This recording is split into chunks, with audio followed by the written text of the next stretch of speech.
ప్రస్తుతం పశ్చిమాసియాలో యుద్ధ బీభత్సం కొనసాగుతోంది. ఇరాన్, ఇజ్రాయెల్ మధ్య భీకర యుద్ధం జరుగుతోంది.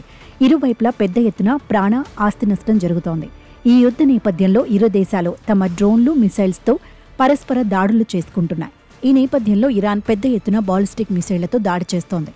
తన అమ్ముల పొదలోని భీకర అస్త్రమైన హస్ కాసిం బాలిస్టిక్ మిసైల్ని ఇజ్రాయెల్పై ప్రయోగించడంతో టెల్ అవీవ్ శివార్లలోని పలు పట్టణాలు రూపురేఖలను కోల్పోయాయి. హస్ కాసింను గగనతల రక్షణ వ్యవస్థలు గుర్తించలేనివని ఇరాన్ చెబుతోంది. అందుకే ఈ క్షిపణి దాడులతో టెల్ అవీవ్ శివార్లలోని బాటామ్, గుజ్డాన్, షెఫెలా, తామ్రా పట్టణాల్లో భారీ ఆస్తి నష్టం సంభవించింది. దీంతో ఈ బాలిస్టిక్ మిసైల్స్పై చర్చ జరుగుతోంది.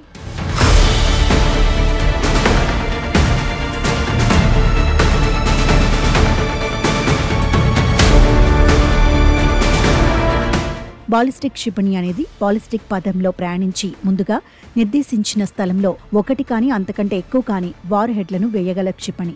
బాలిస్టిక్ క్షిపణి దాని ప్రయాణంలో కొంత భాగం మాత్రమే దిశానిర్దేశం ఉంటుంది. వీటిలో అసలు దిశానిర్దేశం లేని బాలిస్టిక్ క్షిపణులు ఉన్నాయి. వీటిని రాకెట్లు అనొచ్చు. ఈ మిసైళ్లు సాంప్రదాయిక హై ఎక్స్ప్లోజివ్ వార్ హెడ్లు, రసాయన, జీవ లేదా అణు ఆయుధాలను మోసుకెళ్లగలవు.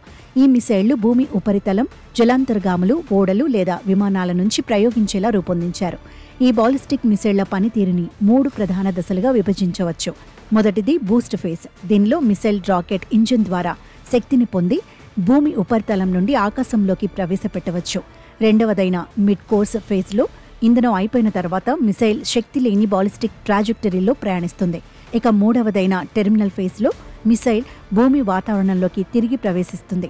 ఇక్కడ అది అధిక వేగంతో, అంటే సెకనుకు 6 నుంచి 8 కిలోమీటర్ల వేగంతో వెళ్లి లక్ష్యాన్ని ధ్వంసం చేస్తుంది.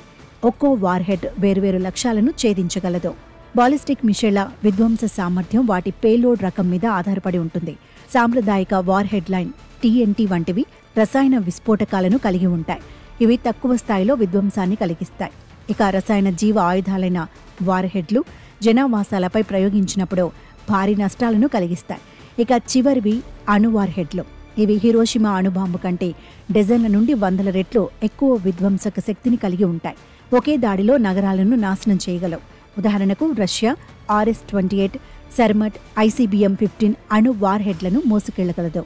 ఒక్కోటి 150 నుంచి 300 కిలోటన్ శక్తిని కలిగి ఉంటుంది.